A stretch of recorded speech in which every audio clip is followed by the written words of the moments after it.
ನೀವು 2 ಬೀಜಗಳನ್ನು ಸಾಕಿದ್ರು ನೀವು ಕಾಸ್ಟ್ ಆಫ್ ಕಲ್ಟಿವೇಷನ್ ಅಂತ ಹೇಳ್ತೇವೆ. ಅಂದರೆ ಏನಪ್ಪ ಅಂತಂದರೆ ಇದಕ್ಕೆ ಬೇಕಾದಂಥ ಇದನ್ನು ಭಾಳಷ್ಟು ಕಡಿಮೆ ಮಾಡ್ಕೋಬೋದು. ಬರೀ ಬೀಜದ ಖರ್ಚೆ ಬಿಟ್ಟು ಯಾವುದು ಖರ್ಚು ಇರಲ್ಲ ಅಲ್ಲಿ. ಹಾಗಾಗಿ ಏನಪ್ಪ ಅಂತಂದರೆ ಭಾಳಷ್ಟು ಜನ ರೈತರು ಏನಪ್ಪ ಈಗ ಕಲ್ಲಂಗಡಿ ತೊಗೊಂಡಿದ್ದಾರೆ ಆಗಲೇ.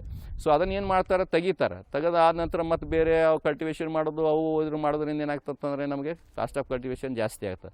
ಹಾಗಾಗಿ ಸ್ವಲ್ಪ ಪ್ರಮಾಣದಲ್ಲಿಯೇ ನಾವು ಏನಾದರೂ ಈ ಬೀಜ ಉಪಚಾರ ಮಾಡಿದ್ದು ಏನು ತಳಿಗಳನ್ನು ಹೇಳಿದ್ನಲ್ಲ ಅವುಗಳನ್ನು 2 ಬೀಜ ಹಾಕಿದ್ರೆ ಸಾಕು. ಆನಂತರ ಬೇಕೇ ಇಲ್ಲ, ಯಾಕಂತಂದ್ರೆ ಅದ್ರ ಜೊತೆ ಡ್ರಿಪ್ ಇರ್ತದೆ, ಡ್ರಿಪ್ ಜೊತೆಲಿ ಗೊಬ್ಬರ ಕೊಡ್ಬೋದು. ಹಾಗಾಗಿ ರೈತರ ಬಾಂಧವರು ಏನಪ್ಪ ಅಂತಂದ್ರೆ ಈ ತಂತ್ರಜ್ಞಾನ ಬೀಜ ಊರೋದ್ರಿಂದ ಏನಪ್ಪ ಅಂತ ನಮ್ಮ ಸಾಕಷ್ಟು ಮಟ್ಟಿಗೆ ಏನಪ್ಪ ಅಂತಂದ್ರೆ ಹೆಚ್ಚಿಗೆ ಇಳುವರಿ ಪಡ್ಬೋದು. 50 ದಿನಗಳ ಗಿಡಗಳಿಗೆ ಕುಡಿ ಚಿವುಟುವುದರಿಂದ ಹೆಚ್ಚಿನ ಕವಲು ಹೊಡೆದು ಹೂಗಳ ಸಂಖ್ಯೆ ಹೆಚ್ಚಾಗಿ ಅಧಿಕ ಇಳುವರಿ ನೀಡಲು ಸಹಕಾರಿಯಾಗುತ್ತದೆ ಎನ್ನುತ್ತಾರೆ ತಜ್ಞರು.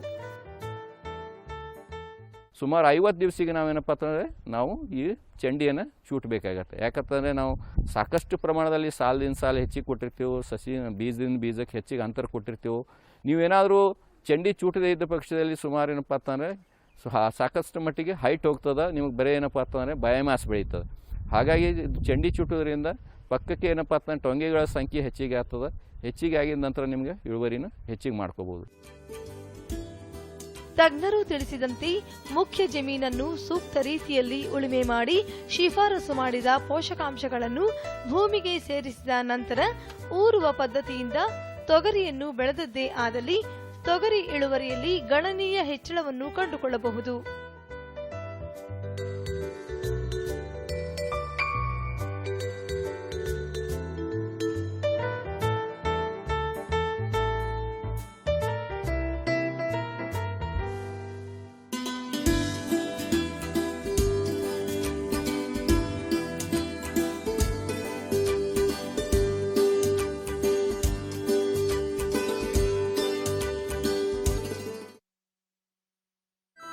ರೈತ ಬಾಂಧವರೇ, ದಯವಿಟ್ಟು ಗಮನಿಸಿ. 2016-17ನೇ ಸಾಲಿನ ಮುಂಗಾರು ಹಂಗಾಮಿಗಾಗಿ FAQ ಗುಣಮಟ್ಟದ ಕೃಷಿ ಉತ್ಪನ್ನಗಳಿಗೆ ಕೇಂದ್ರ ಸರ್ಕಾರ ಘೋಷಿಸಿರುವ ಕನಿಷ್ಠ ಬೆಂಬಲ ಬೆಲೆಗಳು ಹೀಗಿವೆ. ದ್ವಿದಳ ಹಾಗೂ ಎಣ್ಣೆಕಾಳು ಬೆಳೆಗಳಿಗೆ ರಾಜ್ಯ ಸರ್ಕಾರ ಪ್ರಕಟಿಸಿರುವ ಬೋನಸ್ ಕೂಡ ಇದರಲ್ಲಿ ಸೇರಿಸಲಾಗಿದೆ.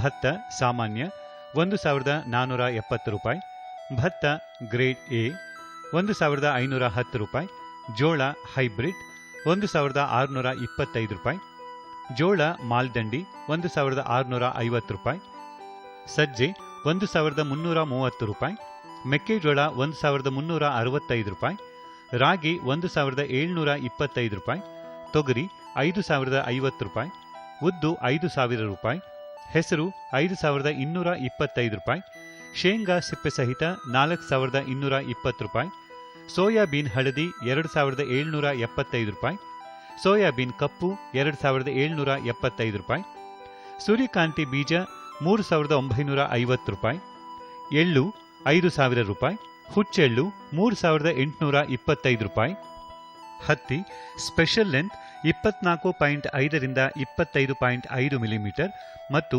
ಮೈಕ್ರೋನೇವ್ ವ್ಯಾಲ್ಯೂ 3.5ರಿಂದ 5.1 ಮಿಲಿಮೀಟರ್ 3,860 ರೂಪಾಯಿ, ಹತ್ತಿ ಸ್ಪೆಷಲ್ ಲೆಂತ್ 29.5 ಮಿಲಿಮೀಟರ್ನಿಂದ 30.5 ಮಿಲಿಮೀಟರ್ ಮತ್ತು ಮೈಕ್ರೋನೇರ್ ವ್ಯಾಲ್ಯೂ 3.5ರಿಂದ 4.3 ಮಿಲಿಮೀಟರ್ 4,160 ರೂಪಾಯಿ, ತೆಂಗಿನಕಾಯಿ 1,600 ರೂಪಾಯಿ, ಕೊಬ್ಬರಿ ಮಿಲ್ಲಿಂಗ್ 5,950 ರೂಪಾಯಿ, ಕೊಬ್ಬರಿ ಉಂಡೆ 6,240 ರೂಪಾಯಿ.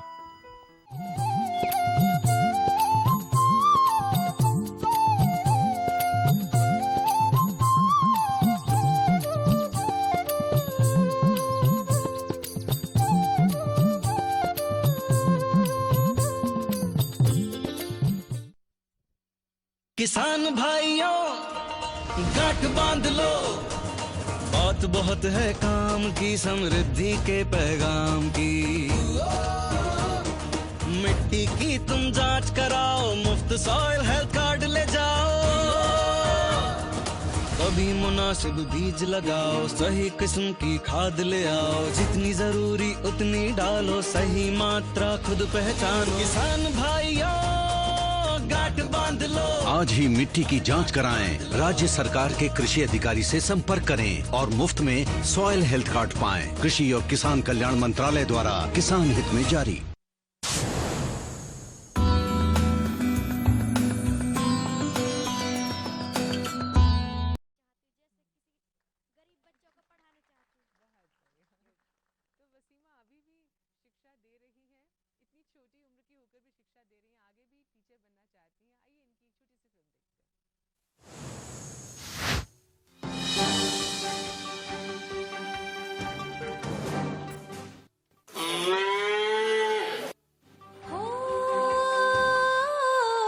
ತಂದಾನಿ ತಾನಿ ನಾನಿ ತಂದಾನೇ ನಾನಿ ತಾನ.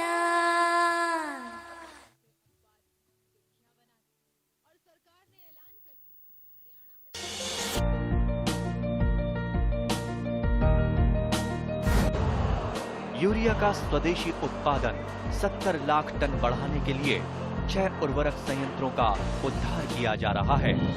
FCIL के गोरखपुर, सिंदरी, तलचर और रामागुंडम संयंत्र, HFCL की बरौनी इकाई और BVFCL की नामरू फोर्थ।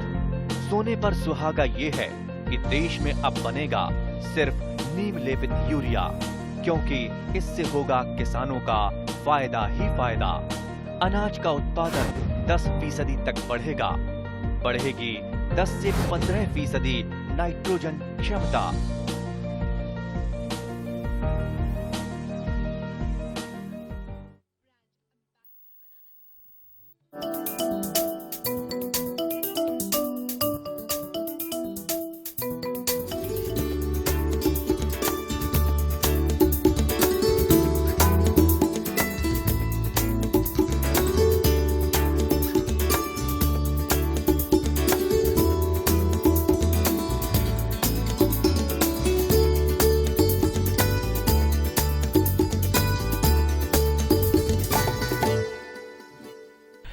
ರೈತ ಬಾಂಧವರೇ ನಮಸ್ಕಾರ. ಕೃಷಿ ದರ್ಶನದ ಕೃಷಿ ವಾರ್ತೆಗೆ ತಮ್ಮೆಲ್ಲರಿಗೂ ಹಾರ್ದಿಕ ಸ್ವಾಗತ.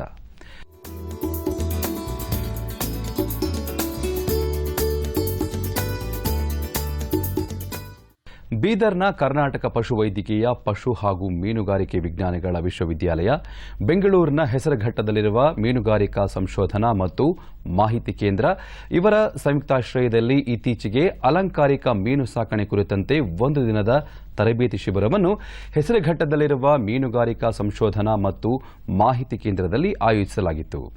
ಕರ್ನಾಟಕ ಪಶುವೈದ್ಯಕೀಯ ಪಶು ಹಾಗೂ ಮೀನುಗಾರಿಕೆ ವಿಜ್ಞಾನಗಳ ವಿಶ್ವವಿದ್ಯಾಲಯದ ಕುಲಪತಿಗಳಾದ ಡಾಕ್ಟರ್ RV ಪ್ರಸಾದ್ ಅವರು ಶಿಬಿರವನ್ನು ಉದ್ಘಾಟಿಸಿದರು.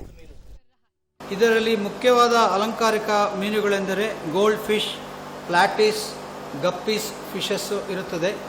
ಇವುಗಳಿಗೆ ನಾವು ಆಂಟ್ರಪ್ರಿನರ್ಸ್ಗೆ ಮತ್ತು ರೈತರಿಗೆ ಇದನ್ನು ಬೆಳೆಸುವ ವಿಧಾನ, ಇದನ್ನು ಯಾವ ಥರ ಬೆಳೆಸಬೇಕು, ಇದರಿಗೆ ಯಾವ ಯಾವ ಆಹಾರವನ್ನು ಕೊಡಬೇಕು ಅಂತ ಕೂಡ ತರಬೇತಿ ನೀಡಲಾಗುತ್ತೆ. ಅಲಂಕಾರಿಕ ಮೀನು ಸಾಕಾಣಿಕೆಯನ್ನು ಇರತಕ್ಕಂಥ ಸಂಪನ್ಮೂಲಗಳನ್ನು ಸದ್ಬಳಕೆ ಮಾಡಿಕೊಂಡು ಸಣ್ಣ ಮಟ್ಟದಲ್ಲಿ ಕೂಡ ಉತ್ಪಾದನೆ ಮಾಡಬಹುದು. ಸಣ್ಣ ಮಟ್ಟದಲ್ಲಿ ಉತ್ಪಾದನೆ ಮಾಡಿದರೆ ತಾಲೂಕು ಮಟ್ಟದಲ್ಲಿ, ಜಿಲ್ಲಾ ಮಟ್ಟದಲ್ಲಿ ಮತ್ತು ದೊಡ್ಡ ಮಟ್ಟದಲ್ಲಿ ಅಂತಂದರೆ ರಾಜ್ಯ ಮಟ್ಟ ಮತ್ತು ಎಕ್ಸ್ಪೋರ್ಟ್ ಮಟ್ಟದಲ್ಲೂ ಕೂಡ ಮಾಡ್ಬೋದು. ಹೊರದೇಶಗಳಿಗೆ ರಫ್ತು ಮಾಡುವುದಾದರೆ ಅದಕ್ಕಾದಂಥ ಕೆಲವು ವಿವಿಧ ತಳಿಗಳಿದ್ದಾವೆ. ಅಂಥ ತಳಿಗಳನ್ನು ಗುರುತಿಸಿ ಅಂಥ ತಳಿಗಳ ಬಗ್ಗೆ ಸ್ವಲ್ಪ ಮಾಹಿತಿಯನ್ನು ತೆಗೆದುಕೊಂಡು ಅವರು ಈ ಎಕ್ಸ್ಪೋರ್ಟ್ ಕೂಡ ಮಾಡ್ಬೋದು. ಅದಕ್ಕೆ ಬೇಕಾದಂಥ ಒಂದು ವೈಜ್ಞಾನಿಕ ಮಾಹಿತಿ ನಮ್ಮಲ್ಲಿ ಸಿಗುತ್ತೆ. ಬೆಂಗಳೂರಿನಲ್ಲಿರುವ ರಾಷ್ಟ್ರೀಯ ಹೈನು ಸಂಶೋಧನಾ ಕೇಂದ್ರದ ಬೆಂಗಳೂರು ಪ್ರಾದೇಶಿಕ ಕೇಂದ್ರವು ಅದಮ್ಯ ಚೇತನ ಫೌಂಡೇಶನ್ ನೇತೃತ್ವದಲ್ಲಿ ಕಳೆದ ಭಾನುವಾರ NDRI ಆವರಣದಲ್ಲಿ ಹಸಿರು ಭಾನುವಾರ ಗಿಡ ನೆಡುವ ಕಾರ್ಯಕ್ರಮವನ್ನು ಹಮ್ಮಿಕೊಳ್ಳಲಾಗಿತ್ತು.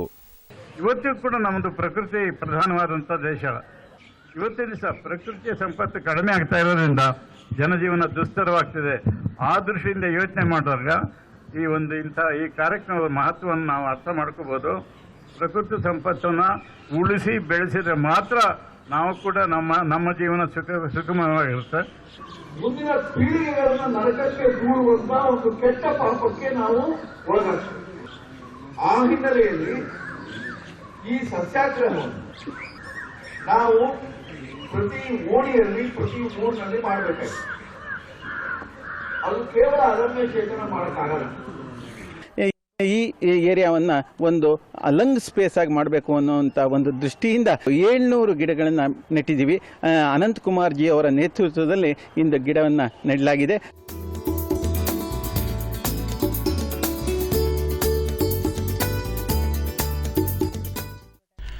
ಮಂಡ್ಯ ತಾಲೂಕು ಪುಟ್ಟಿಕೊಪ್ಪಲ್ ಗ್ರಾಮದ ಡಿ ಚಿಕ್ಕಯ್ಯ ಅವರು ನಿವೃತ್ತ ಬ್ಯಾಂಕ್ ಅಧಿಕಾರಿ. ಈಗ ಸಂಪೂರ್ಣವಾಗಿ ತಮ್ಮನ್ನು ಕೃಷಿಯಲ್ಲಿ ತೊಡಗಿಸಿಕೊಂಡು ತಮ್ಮ ಜಮೀನಿನಲ್ಲಿ ಒಂದು ಪುಟ್ಟ ಮಲೆನಾಡನ್ನೇ ಸೃಷ್ಟಿಸಿದ್ದಾರೆ.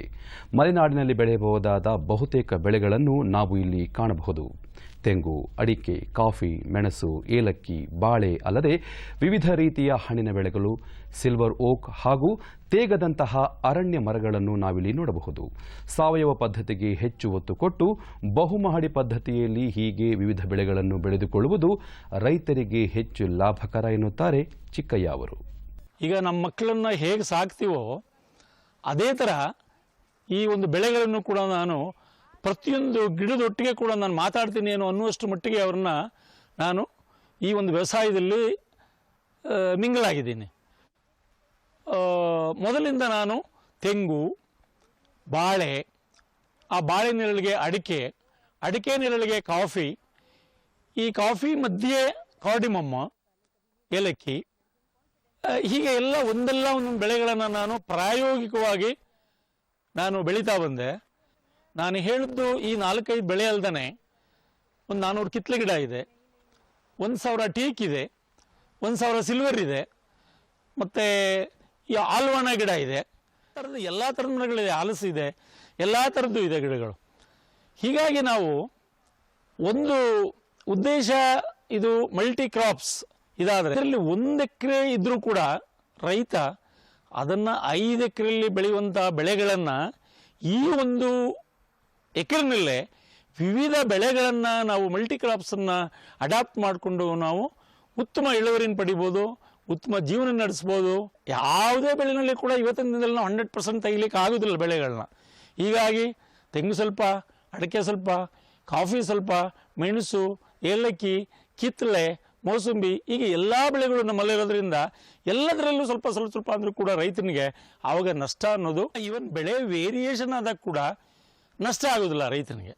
ಈ ಒಂದನ್ನು ಇಟ್ಕೊಂಡು ನಾನು ಈಗ ಸುಮಾರು 9 ವರ್ಷಗಳಿಂದಲೂ ನಾನು ಅವಿರತ ಪ್ರಯತ್ನವಾಗಿ ನಾನು ಮಣ್ಣಿಗೆ ಬೇರೆ ಮಣ್ಣನ್ನು ತಂದು ಬೆರೆಸೋದಾಗಿರ್ಬೋದು, ಮತ್ತು ನಮ್ಮ ತೋಟದಲ್ಲಿ ಬೆಳೀತಕ್ಕಂಥ ಯಾವುದೇ ವೇಸ್ಟ್ ಪದಾರ್ಥ ಆಗಿರ್ಬೋದು, ಅದು ಕಳೆ ಆಗಿರ್ಬೋದು, ಮರದಿಂದ ಉತ್ತರತಕ್ಕಂಥ ಎಲೆ ಆಗಿರ್ಬೋದು, ಬೇರೆ ಯಾವುದು ಕೂಡ ನಾವು ಜಮೀನಿಂದ ಒಂದು ಕಡ್ಡಿನೂ ಕೂಡ ನಾವು ಆಚೆಗೆ ತೆಗೆಯಲ್ಲ. ಅದನ್ನು ಅಲ್ಲೇ ನಾವು ಬಿಟ್ಟು ಅದನ್ನು ಮಲ್ಚಿಂಗ್ ಮಾಡಿ, ಸೊ ಅದು ಅಲ್ಲೇ ಕೊಳ್ತು ಅದಕ್ಕೆ ಗೊಬ್ಬರ ಇದಾಗುವಂಥ ಇದನ್ನು ನಾವು ಮಾಡ್ಕೊಂಡಿದ್ದೀವಿ. ಇದ್ರ ಜೊತೆಗೆ ಎರೆಹುಳಿನ ಒಂದು ಯೂನಿಟ್ ಕೂಡ ನಾವು ಮಾಡಿಕೊಂಡು ಅದರಿಂದ ಕೂಡ ನಾವು ಗೊಬ್ಬರ ಸಪ್ಲೈ ಮಾಡಿದ್ದೀವಿ. ಸೊ ನಾನು ಮೊದಲೆಲ್ಲ ಈ ಕೆಮಿಕಲ್ ಫರ್ಟಿಲೈಸರ್ಸ್ ಅನ್ನೋದನ್ನು ಯೂಸ್ ಮಾಡ್ತಾ ಇದ್ದೆ. ಸೊ ಅದು ನಮಗೆ ಭೂಮಿಗೆ ವಿಷ ಉಣಿಸಿದಾಗ ಆಗುತ್ತೆ ಅಂತ ಹೇಳಿಬಿಟ್ಟು ನಾನು ಯೋಚನೆ ಮಾಡಿ ಆ ಒಂದು ಕೆಮಿಕಲ್ ಫರ್ಟಿಲೈಸರ್ಸ್ ಯೂಸ್ ಮಾಡೋದನ್ನು ನಾನು ಪ್ರತಿ ವರ್ಷ ಕಮ್ಮಿ ಮಾಡ್ತಾ ಬಂದಿದ್ದೀನಿ. ಈಗ ನಾನು ಉಪಯೋಗಿಸೋದು ನನ್ನ ಜಮೀನಿಗೆ ಓನ್ಲಿ 20% ಮಾತ್ರ ಪ್ರತಿ ವರ್ಷ ಇದೆ. ಇನ್ನೊಂದು 2 ವರ್ಷದಲ್ಲಿ ನಾನು 100% ಸ್ಟಾಪ್ ಮಾಡ್ತೀನಿ. ಹಸ್ಕೊಂಡಿದ್ದೀನಿ, ಅದರಲ್ಲೊಂದು 20 ಹಸು ಕೂಡ ಇದು ಮಾಡಿದ್ದೀನಿ. ಅದರಿಂದ ಸಿಗ್ತಕ್ಕಂಥ ಗೊಬ್ಬರ ಮತ್ತು ಅದರಿಂದ ಸಿಗ್ತಕ್ಕಂಥ ಅದು ಗಂಜಲ ಆಗ್ಬೋದು, ತೊಪ್ಪೆ ಆಗ್ಬೋದು, ಮತ್ತು ಕೊಟ್ಟಿಗೆ ತೊಳೆದ ನೀರಾಗ್ಬೋದು, ಅದೆಲ್ಲ ಕೂಡ ನನ್ನ ಜಮೀನಿಗೆ ಹರಿದು ಬಂದು ಜಮೀನುಗಳಿಗೆ ಹೋಗುವಂಥ ವ್ಯವಸ್ಥೆಗಳನ್ನು ಕೂಡ ಮಾಡ್ಕೊಂಡಿದ್ದೀನಿ. ಇವಾಗ ನನಗೆ ಆಲ್ಮೋಸ್ಟ್ ಎಲ್ಲ ಕ್ರಾಪ್ಸ್ ಕೂಡ ಒಂದೊಂದಾಗಿ ಸ್ಟಾರ್ಟ್ ಆಗ್ತಾ ಇದೆ. ಸೊ ನಾನು ಮೊದಲೇ ಹೇಳ್ತಾರ ಇಲ್ಲಿ ನಾವು ಒಂದು ಬೆಳೆ ನಮಗೆ ಸ್ವಲ್ಪ ಕೈ ಕೊಟ್ಟರು ಕೂಡ ಇನ್ನೊಂದು ಬೆಳೆ ನಮ್ಮನ್ನು ಕಾಪಾಡುತ್ತೆ. ಇನ್ನು ಮುಂದಿನ ದಿನಗಳಲ್ಲಿ ಈ ಆದಾಯ ಇನ್ನೂ ಜಾಸ್ತಿ ಆಗ್ತಾ ಹೋಗ್ತಾ ಇರುತ್ತೆ.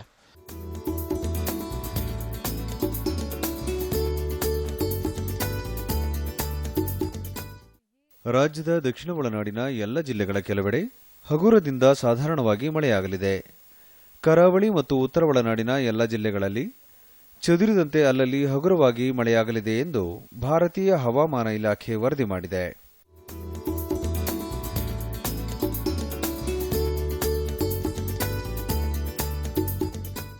ರೈತ ಬಾಂಧವರೇ, ರಾಜ್ಯದ ಕೆಲವು ಕೃಷಿ ಉತ್ಪನ್ನ ಮಾರುಕಟ್ಟೆಗಳಲ್ಲಿ ಇಂದು ನಡೆದಂತಹ ಧಾರಣೆ ವಿವರ ಹೀಗಿದೆ. ಭತ್ತ ಗಂಗಾವತಿಯಲ್ಲಿ ಹೊಸ ಸೋನಾ ಮಸೂರಿ 1,733 ರೂಪಾಯಿಗಳಿಂದ 2,072 ರೂಪಾಯಿಗಳು. ಮಾನ್ವಿಯಲ್ಲಿ ಹಳೆ ಸೋನಾ ಮಸೂರಿ 2,075 ರೂಪಾಯಿಗಳಿಂದ 3,071 ರೂಪಾಯಿಗಳು. ಟಿ ನರಸೀಪುರದಲ್ಲಿ ಭತ್ತ 1,900 ರೂಪಾಯಿಗಳಿಂದ 2,000 ರೂಪಾಯಿಗಳು. ರೈತ ಬಾಂಧವರೇ, ಪ್ರತಿದಿನ ಸೋಮವಾರದಿಂದ ಶುಕ್ರವಾರದವರೆಗೆ ಸಂಜೆ 5:30 ಕೃಷಿ ವಾರ್ತೆ. ಇನ್ನು ಮುಂದೆ ಕೃಷಿ ದರ್ಶನ ಮುಂದುವರಿಯುವುದು. किसानों के हित में बड़ा कदम, प्रधानमंत्री कृषि सिंचाई योजना। हर खेत को पानी, प्रति बूंद अधिक उपज। सिंचाई के सही तरीकों और जल संरक्षण की नई तकनीकों के साथ बढ़ेगा जमीन का जल स्तर। जिला स्तर पर होंगी सिंचाई योजनाएं। असिंचित क्षेत्रों तक पानी पहुंचाकर बढ़ेगा उत्पादन। भारत सरकार की विशाल योजना प्रधानमंत्री कृषि सिंचाई योजना।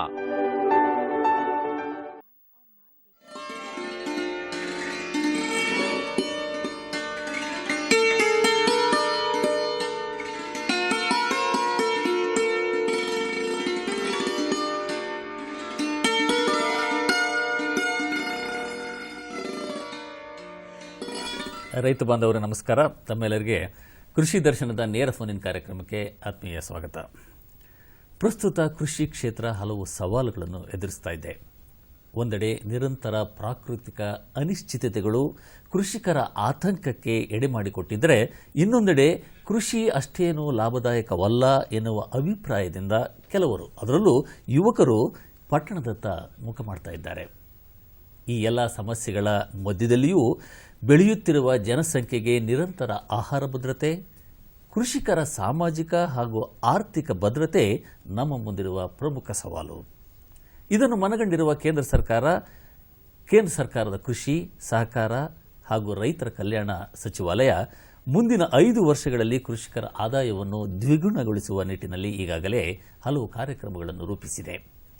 ಈ ಒಂದು ಗುರಿಯನ್ನು ತಲುಪುವ ನಿಟ್ಟಿನಲ್ಲಿ ರಾಜ್ಯ ಸರ್ಕಾರವೂ ಸಹ ಕೈಜೋಡಿಸಿದ್ದು, ರಾಜ್ಯ ಕೃಷಿ ಬೆಲೆ ಆಯೋಗ ಅಧಿಕೃತವಾಗಿ ಕರ್ನಾಟಕದಲ್ಲಿ ರೈತರ ಆದಾಯ ಹಾಗೂ ಕಲ್ಯಾಣ ವೃದ್ಧಿ ಎನ್ನುವ ವಿನೂತನ ಯೋಜನೆಯನ್ನು ಅನುಷ್ಠಾನಗೊಳಿಸುತ್ತಾ ಇದೆ. ಈಗಾಗಲೇ ಪ್ರಾಯೋಗಿಕವಾಗಿ ರಾಜ್ಯದ ಆಯ್ದ ಜಿಲ್ಲೆಗಳ ಆಯ್ದ ಗ್ರಾಮಗಳಲ್ಲಿ ಈ ಯೋಜನೆ ಪ್ರಾರಂಭದ ಹಂತದಲ್ಲಿದ್ದು, ಒಟ್ಟಾರೆ ಈ ವಿನೂತನ ಯೋಜನೆ ಕೃಷಿ ಕ್ಷೇತ್ರದ ಅಭಿವೃದ್ಧಿ ಕುರಿತಾದಂತಹ ಹೊಸ ನೀಲನಕ್ಷೆಯನ್ನು ರಾಜ್ಯಕ್ಕೆ ನೀಡಲಿದೆ ಎನ್ನುವುದು ನಮ್ಮೆಲ್ಲರ ಆಶಯ. ಈ ಯೋಜನೆಯ ಉದ್ದೇಶ, ರೂಪುರೇಷೆಗಳು, ಅನುಷ್ಠಾನ ಪ್ರಕ್ರಿಯೆ, ಅದೇ ರೀತಿ ಇನ್ನೂ ಹಲವು ಹೆಚ್ಚಿನ ಮಾಹಿತಿಗಳನ್ನು ತಮ್ಮೊಟ್ಟಿಗೆ ಹಂಚಿಕೊಳ್ಳಿಕ್ಕೆ ಕರ್ನಾಟಕ ಕೃಷಿ ಬೆಲೆ ಆಯೋಗದ ಅಧ್ಯಕ್ಷರು, ಮೂಲತಃ ಕೃಷಿ ಅರ್ಥಶಾಸ್ತ್ರಜ್ಞರು ಆಗಿರುವ ಡಾಕ್ಟರ್ ಪ್ರಕಾಶ್ ಕಮ್ಮರೆಡ್ಡಿ ಅವರು ಈ ದಿನ ನಮ್ಮೊಟ್ಟಿಗಿದ್ದಾರೆ. ರೈತ ಬಾಂಧವರು ಡಾಕ್ಟರ್ ಪ್ರಕಾಶ್ ಕಮ್ಮರೆಡ್ಡಿ ಅವರ ಜೊತೆ ನೇರವಾಗಿ ಮಾತನಾಡಲಿಕ್ಕೆ ಬಳಸಬೇಕಾದಂತಹ ದೂರವಾಣಿ ಸಂಖ್ಯೆ 08023525254 ರೈತ ಬಾಂಧವರೇ, ತಮ್ಮ ಪ್ರಶ್ನೆ ನೇರವಾಗಿರಲಿ, ಸಂಕ್ಷಿಪ್ತವಾಗಿರಲಿ. ಇಂದಿನ ವಿಷಯ ಅಂತ ಹೇಳಿದರೆ ರೈತರ ಆದಾಯ ಹಾಗೂ ಕಲ್ಯಾಣ ವೃದ್ಧಿ, ಈ ಒಂದು ವಿಷಯಕ್ಕೆ ಕೇಂದ್ರೀಕೃತವಾಗಿರಲಿ. ಕಾರ್ಯಕ್ರಮಕ್ಕೆ ಆಗಮಿಸಿರುವ ಡಾಕ್ಟರ್ ಪ್ರಕಾಶ್ ಕಮ್ಮರೆಡ್ಡಿ ಅವರಿಗೆ ನಮ್ಮ ಎಲ್ಲ ರೈತ ಬಾಂಧವರ ವತಿಯಿಂದ ಆತ್ಮೀಯ ಸ್ವಾಗತ. ನಮಸ್ಕಾರ ಸರ್. ಈಗ ಮೊದಲನೇ ಪ್ರಶ್ನೆ ಏನು ಅಂತ ಹೇಳಿದ್ರೆ, ಎಲ್ಲೋ ಒಂದು ಕಡೆ ಈ ಯೋಜನೆಯನ್ನು ನಾವು ನೋಡ್ತಾ ಇದ್ದಾಗ ಇದು ವಿನೂತನ ಯೋಜನೆ ಅಥವಾ ವಿಭಿನ್ನ ಯೋಜನೆ ಅಂತ ನಮಗೆ ಅನ್ನಿಸ್ತಾ ಇದೆ. ಅದರಲ್ಲೂ ಈ ರೀತಿಯ ಕಲ್ಯಾಣ ಅಂತಕ್ಕಂತಹ ಒಂದು ಪದದ ಬಳಕೆ ಇಲ್ಲಿ ಆಗಿದೆ. ಹಾಗಾಗಿ ಇದ್ರ ಬಗ್ಗೆ ಸಂಕ್ಷಿಪ್ತವಾಗಿ, ಅಂದರೆ ಇದರ ಹಿನ್ನೆಲೆ ಏನಿತ್ತು, ಇದರ ಉದ್ದೇಶ ಏನು ಅಂತ ಹೇಳಿ. ರಘುಪ್ರಸಾದ್ ಅವರೇ, ತಾವು ಹೇಳಿದ ಹಾಗೆ ರೈತಾಪಿ ವರ್ಗ ತೀವ್ರ ಸಂಕಷ್ಟ, ಮಳೆ ಇಲ್ಲ, ಬರದ ಸಮಸ್ಯೆಗಳು, ಆತ್ಮಹತ್ಯೆ, ಈ ಹಿನ್ನೆಲೆಯಲ್ಲಿ ಇದು ಸರ್ಕಾರಕ್ಕೆ ಮಾತ್ರ ಅಂತಲ್ಲ, ಇಡೀ ವ್ಯವಸ್ಥೆಗೆ ದೊಡ್ಡ ಸವಾಲು ಆತ್ಮಹತ್ಯೆ ಅನ್ನುವಂಥದ್ದು, ಬಿಕ್ಕಟ್ಟು ಅನ್ನುವಂಥದ್ದು.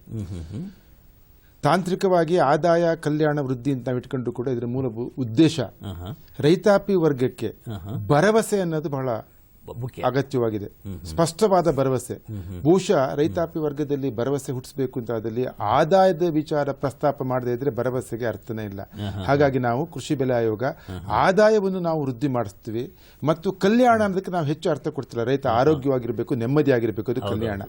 ಈ ನಿಟ್ಟಿನಲ್ಲಿ ಮಾಡಿರತಕ್ಕಂಥ ಒಂದು ಸ್ಪಷ್ಟವಾದ ಪ್ರಾಮಾಣಿಕ ಪ್ರಯತ್ನ ಈ ಒಂದು ಕೃಷಿ ಬೆಲೆ ಆಯೋಗದ ಪ್ರಯತ್ನ, ಒಂದು ವಿನೂತನ ಯೋಜನೆ. ಇದು ಒಂದು ವಿನೂತನ ಯೋಜನೆ. ಈ ಯೋಜನೆ ನಾವು ಉದ್ದೇಶಕ್ಕೆ ಬಂದಿದ್ದೆ ಆದಲ್ಲಿ ಈ ಯೋಜನೆ ಅಡಿಯಲ್ಲಿ ನಾವು ಯಾವೆಲ್ಲ ರೀತಿಯ ಒಂದು ಕಾರ್ಯಕ್ರಮಗಳನ್ನು ತಾವು ಹಮ್ಮಿಕೊಳ್ಬೇಕು ಅಂತೇಳಿ ಈಗಾಗಲೇ ಉದ್ದೇಶ ಮಾಡಲಾಗಿದೆ. ಈಗ ತಾವು ಹೇಳಿದಾಗೆ ನಾವು ರಾಜ್ಯದ ವಿವಿಧ ಹವಾಮಾನ, ಪರಿಸರ, ಮಣ್ಣಿನ ಒಂದು ವ್ಯಾಪ್ತಿಗೆ ಬರತಕ್ಕಂಥ 8 ಜಿಲ್ಲೆಗಳನ್ನು ಆಯ್ಕೆ ಮಾಡ್ಕೊಂಡಿದ್ದೀವಿ. ಈಗ ಪ್ರಾರಂಭಿಕ ಹಂತದಲ್ಲಿ ಆಯ್ಕೆ ಮಾಡ್ಕೊಂಡ್ಬಿಟ್ಟು 8 ಗ್ರಾಮಗಳನ್ನ.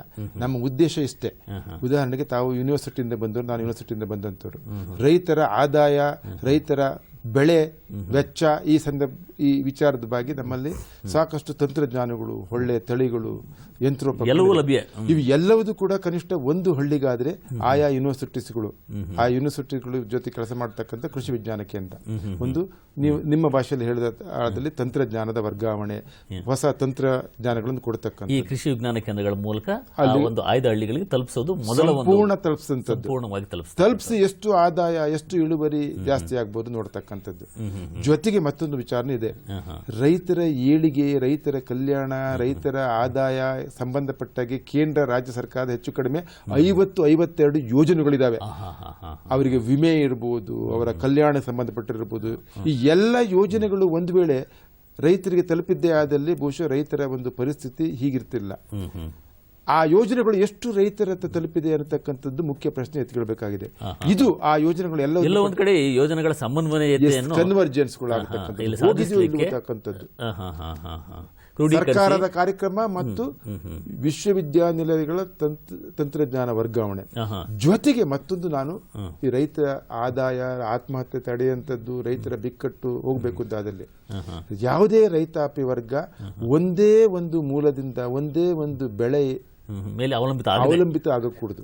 ಹಾಗೆ ಬಹುಮೂಲದ ಆದಾಯ ಅಂದ್ರೆ ಈಗ ನಾವು ಸಮಗ್ರ ಕೃಷಿ ಅಂತ ನಾವೇನು ಹೇಳ್ತೀವಿ. ಆ ಸಮಗ್ರ ಕೃಷಿಯನ್ನು ರೈತನಿಗೆ ಕೃಷಿ ಇರ್ಬೋದು, ಕೃಷಿಯಲ್ಲೂ ಕೂಡ ವಿವಿಧ ರೀತಿಯ ಬೆಳೆಗಳಿರ್ಬೋದು, ಹೈನುಗಾರಿಕೆ ಇರ್ಬೋದು, ಮತ್ಸ್ಯಗಾರಿಕೆ, ಇವೆಲ್ಲದನ್ನು ಕೂಡ ಸಮಗ್ರ ಕೃಷಿ ಮೂಲಕ ತರತಕ್ಕಂಥ ಪ್ರಯತ್ನ ಒಟ್ಟಾರೆ ಒಂದು ಅವಕಾಶವನ್ನು ಈ ಒಂದು ಯೋಜನೆಯಲ್ಲಿ ಕಲ್ಪಿಸಲಾಗಿದೆ. ಮೂಲಕ ಮಾಡಿ ನಾವೀಗ ಕೇಂದ್ರ ಸರ್ಕಾರ ಆದಾಯವನ್ನು ದ್ವಿಗುಣ ಮಾಡಬೇಕು ಅಂತ ಹೊರಟಿದೆ. ಅದನ್ನ ಹೇಳ್ತಕ್ಕಂಥ ಧೈರ್ಯ ನನಗಿಲ್ಲ.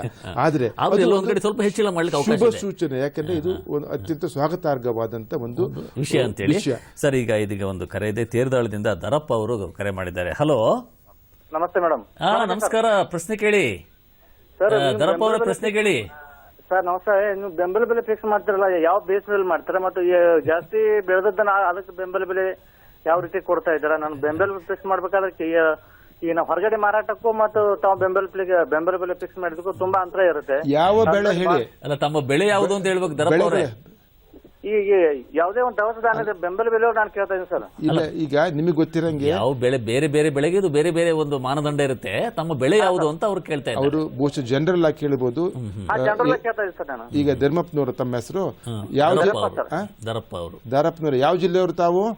ಸರ್, ನಾನು ಬಾಗಲಕೋಟೆ ಜಿಲ್ಲೆ ಜಮಖಂಡಿ ತಾಲೂಕು. ಓಕೆ, ಬಾಗಲಕೋಟೆಯ ಜಮಖಂಡಿ ತಾಲೂಕು. ನಿಮ್ದು ಹಣ್ಣು ತೋಟಗಾರಿಕೆ. ಈಗ ಹಣ್ಣುಗಳಿಗೆ, ತೋಟಗಾರಿಕೆ ಬೆಳೆಗೆ ಹೆಚ್ಚುಕ್ಕೆ ಬೆಂಬಲ ಬೆಲೆ ಅಂತಿಲ್ಲ. ಬೆಂಬಲ ಬೆಲೆ ಇರತಕ್ಕಂಥದ್ದು ಆಹಾರ, ಎಣ್ಣೆ, ಕಾಳು, ದ್ವಿದಳ ಧಾನ್ಯಗಳು ಇರತಕ್ಕಂಥದ್ದು ಕೇಂದ್ರ ಸರ್ಕಾರ ತೀರ್ಮಾನ ಮಾಡುತ್ತೆ. ಕೇಂದ್ರ ಸರ್ಕಾರ ಮಾಡಿರ್ತಕ್ಕಂಥ ತೀರ್ಮಾನನ ನಾವು ಅದು ಸರಿಯಾಗಿದೆಯೋ ಇಲ್ವೋ ಅಂತ ಹೇಳ್ಬಿಟ್ಟು ರಾಜ್ಯ ಸರ್ಕಾರ ನೋಡಿಬಿಟ್ಟು ಅದರ ಅನುಷ್ಠಾನ ಮಾಡೋಂಥದ್ದು, ನಿಮ್ಮಿಂದ ಖರೀದಿ ಮಾಡತಕ್ಕಂಥದ್ದು. ಆಮೇಲೆ ಆ ಬೆಲೆ ಸ್ವಲ್ಪ ಕಡಿಮೆ ಆಗಿದ್ರೆ ಪ್ರೋತ್ಸಾಹ ದರ ಕೊಡುವಂಥದ್ದು. ಉದಾಹರಣೆಗೆ ಕೇಂದ್ರ ಸರ್ಕಾರ ಈಗ ರಾಗಿಗೆ ಕಳೆದ ಬಾರಿ 1650 ರೂಪಾಯಿ ಬೆಂಬಲ ಬೆಲೆ ತೀರ್ಮಾನ ಮಾಡಿತ್ತು.